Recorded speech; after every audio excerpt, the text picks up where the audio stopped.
السلام علیکم ورحمۃ اللہ وبرکاتہ۔ دوستو، کئی بار ایسا ہوتا ہے کہ غریب تو غریب امیر لوگوں کے پاس بھی پیسے کی ضرورت پڑ جاتی ہے۔ الگ بات ہے کہ اللہ تعالیٰ نے اسے خوب دیا ہو، جائیداد دیا ہو، زمین جگہ ہو، کاروبار ہو بڑا، لیکن کچھ متعین رقم ایسی اچانک ضرورت پڑ جاتی ہے کہ وہ ان کو آثار نظر نہیں آ رہے کہ اب اچانک اتنے روپے اور اتنے متعین تعداد کی ضرورت پڑ گئی ہے، یہ کوئی آثار بھی نظر نہیں آ رہا ہے، تو وہ کیا کرے گا؟ متعین تعداد کی اچانک ضرورت پڑ گئی، زمین ہے، جائیداد ہے، سب چیز ہے، لیکن کبھی کبھی ایسا ہوتا ہے کہ کچھ متعین تعداد کی، کچھ رقم کی، کچھ پیسے کی ضرورت پڑ جاتی ہے اور کوئی آثار بھی نظر نہیں آتا۔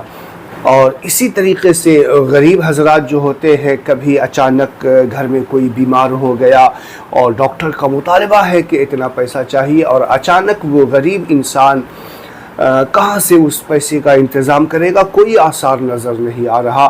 اسی طریقے سے بہت سارے شادی بیاہ کے رسومات ہوتے ہیں جن کی بنیاد پہ پیسے کی ضرورت پڑ جاتی ہے اور کوئی آثار بھی نظر نہیں آ رہے۔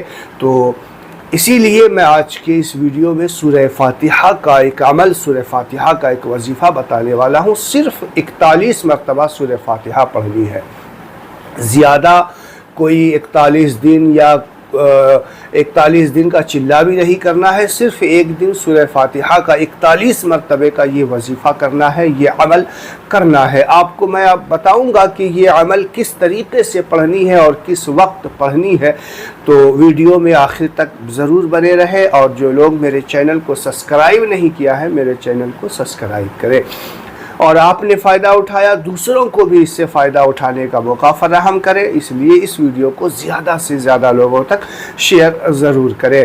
دوستو، جب آپ دنیا میں کوئی ایک عالم، مفتی، بڑا عالم جو ہوتا ہے، کوئی کتاب لکھتا ہے، کوئی مصنف جب اپنی کتاب لکھتا ہے تو اس اپنی ساری کتاب کا مضامین جو ہے ایک صفحے میں، پہلے شروعات میں جو صفحے ہوا کرتے ہیں اس میں اتار دیا جاتا ہے، جسے آپ دیباچہ کہتے ہیں۔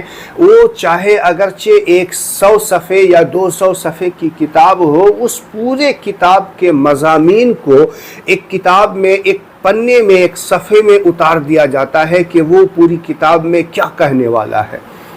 تو اسی طریقے سے اللہ تبارک و تعالی نے جو پورا قرآن 30 پارے پر مشتمل ہے، اس پورے قرآن کو سورہ فاتحہ میں جو ہے اتار دیا ہے۔ پورے قرآن کا مضمون سورہ فاتحہ میں جو ہے اتار دیا ہے۔ آپ خود اندازہ کیجئے کہ پورے قرآن کا جو نچوڑ ہے وہ سورہ فاتحہ میں ہے۔ جب کسی ڈاکٹر نے کسی ایسے مریض کو لا علاج کر دیا ہو اور ڈاکٹر نے کہہ دیا ہو کہ یہ بیماری جو ہے، اس بیماری کا کوئی علاج نہیں ہے، اسے گھر لے جاؤ، یہ اس بیماری کا کوئی علاج نہیں ہونے والا ہے، تو دوستو آپ کو گھبرانے کی ضرورت نہیں، پریشان ہونے کی ضرورت نہیں۔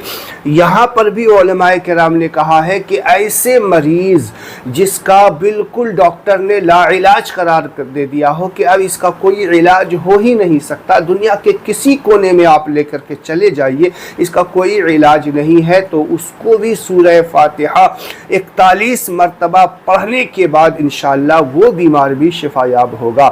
تو اب آپ کو ہم بتا دیتے ہیں کہ سورہ فاتحہ کا 41 مرتبے کا جو یہ عمل ہے، کس طریقے سے آپ کو پڑھنی ہے۔ سب سے پہلے اس بات کا دھیان رکھنا ضروری ہے کہ کس طریقے سے آپ کو پڑھنی ہے۔ علماء کرام فرماتے ہیں بالکل بہترین انداز میں وضو کرنا ہے، جو سب سے اچھا طریقہ ہوتا ہے۔ اس کے سنت، مستحبات اور فرائض کو صحیح طریقے سے ادا کرنے کے بعد پاک و صاف ہونا بھی شرط ہے۔ آپ اچھے طریقے سے وضو کر لیجئے اور اقتائی میں، تنہائی میں، خلوت میں ایک کمرے میں الگ بند ہو جائیں اور اچھے طریقے سے جا نماز بچھا لیں، اور اس کے بعد جو ہے 2 رکعت صلاۃ الحاجات کی نماز پڑھیں، اور اس کے بعد جو ہے 41 مرتبہ سورہ فاتحہ آپ کو پڑھنی اس طریقے سے ہے کہ بسم اللہ الرحمن الرحیم الحمدللہ رب العالمین۔ اس بات کا دھیان رکھنا ہے کہ بسم اللہ کے میم کو الحمدللہ کے لام سے ملانی ہے. کس طریقے سے پڑھنی ہے؟ بسم اللہ الرحمن الرحیم الحمدللہ رب العالمین. بالکل آرام آرام سے ٹھہر ٹھہر کے اس کے مخارج کو صحیح طریقے سے ادا کرنا ہے، اور 41 مرتبہ اس انداز میں آپ پڑھیے، اور 41 مرتبہ پڑھنے کے بعد جو ہے اللہ تعالیٰ کی بارگاہ میں جو بھی مقصد ہو، جو بھی ارادہ ہو، اس کے لیے آپ دعا کریں. انشاءاللہ وہ مقصد، وہ دعا اللہ تعالیٰ آپ کا بہت جلد پورا فرماتا ہے.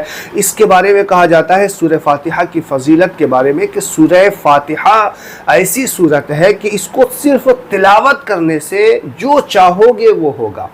آپ دیکھتے ہیں کہ جب امام صاحب دعا وغیرہ کرتے ہیں تو کہتے ہیں الفاتحہ، اور جب الفاتحہ کہتے ہیں تو علم نہ ہونے کی بنیاد پہ بہت سارے لوگ جو ہے کہتے ہیں کہ یا اللہ مجھے یہ دے دے، یا اللہ میرا یہ کر دے، یا اللہ میرا یہ کر دے.